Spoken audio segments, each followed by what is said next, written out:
بسم اللہ الرحمن الرحیم۔ یہ بڑی زبردست پوسٹ کسی نے بنائی ہے کہ پہلے تو کوفہ کے لوگ ایک شہر میں تھے اور اب یہ کوفی پوری دنیا میں پھیل گئے ہیں۔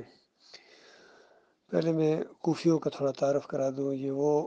بدبخت اور دوغلے لوگ تھے اور شرارتی لوگ تھے جنہوں نے ہمیشہ اسلامی حکومت کے خلاف پروپیگنڈے کیے اور لوگوں کو متنفر کیا، اور آخر میں آ کے حسین رضی اللہ تعالیٰ عنہ کے اوپر تو بہت ہی زیادہ انہوں نے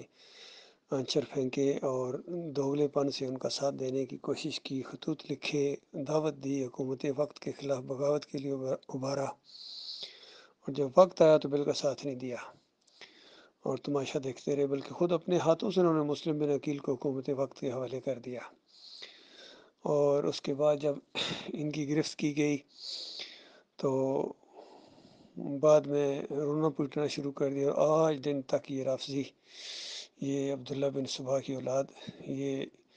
آج دن تک اپنے آپ کو مار پیٹ رہی ہے، گویا یہ اللہ کی طرف سے ان کے اوپر عذاب ہے، کوئی طاقت اس کو روک نہیں سکتی ہے، خود اپنے آپ کو سزا دو۔ تو یہ معاملہ ان کا ہے، بالکل یہی چیز آج پوری دنیا میں ہے۔ یہ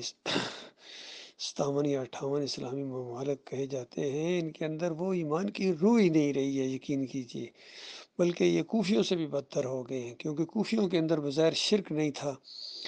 منافقت تھی، دوغلے تھے، شرارتی تھے، باغی تھے، لیکن بظاہر ان کے اندر شرک نہیں تھا۔ اور یہ 57 ممالک، ان کا شرک بالکل واضح ہے، کوئی ملک شرک سے پاک نہیں ہے، بالکل ان کی جو یہ قبر پرستی ہے،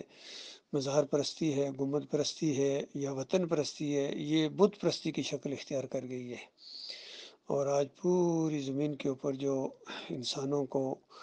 اللہ کے عذاب کا سامنا کرنا پڑ رہا ہے، وہ انہی دوغلے مسلمانوں کی وجہ سے، اور ان میں جو ان کے لیڈر ہیں، علماء اور مشائخ ہیں، مولوی اور پیر ہیں، جنہوں نے دین کو پیشے کے طور پر اپنایا ہوا ہے۔ نماز پڑھانے کے اندازہ لگائیے، پیسے لیتے ہیں، اذان دینے کے پیسے لیتے ہیں، اور ماحول ایسا بن گیا ہے کہ اگر کوئی کہا جائے کہ میں مفت اس مسجد میں نماز پڑھانے کے لیے تیار ہوں، تو وہاں حکومت وقت تیار ہی نہیں ہے، یہاں خاص کر گلف کے اندر، کہ نہیں مفت نہیں، آپ پیسے لیں تب آپ نماز پڑھائیں گے۔ یہ ان کا حال ہو گیا، اندازہ لگائیے، دین ایک دکانداری کی شکل اختیار کر گیا۔ ہم دینداری نہیں ہے، ان سب کے اندر دکانداری ہے، وہ بریلوی ہوں، دیوبندی ہوں، اہل حدیث ہوں، سلفی ہوں، حنبلی ہوں، کوئی مسلک ایسا نہیں ہے جس کے اندر شرک نہ ہو، تنظیم اسلامی ہو، جماعت اسلامی ہو، یا صوفیوں کا گروہ گزرا ہو، یا آج کے علی انجینئر، ڈاکٹر اسرار، سارے کوئی ایک بھی نہیں شرک سے پاک، چاہے توصیف الرحمان ہو۔ اللہ تعالیٰ ان کو ہدایت دے بھائی، دعائی کی جا سکتی ہے۔ اب یہ صلاۃ اور صوم اور عمرے کے لیے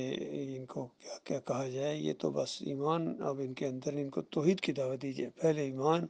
پھر سارے اعمال ہیں۔ اللہ تعالیٰ ان کی رہنمائی فرمائے، مالک ان کو ہدایت دے، دعائی کی جا سکتی ہے، کوشش کرو بھائی۔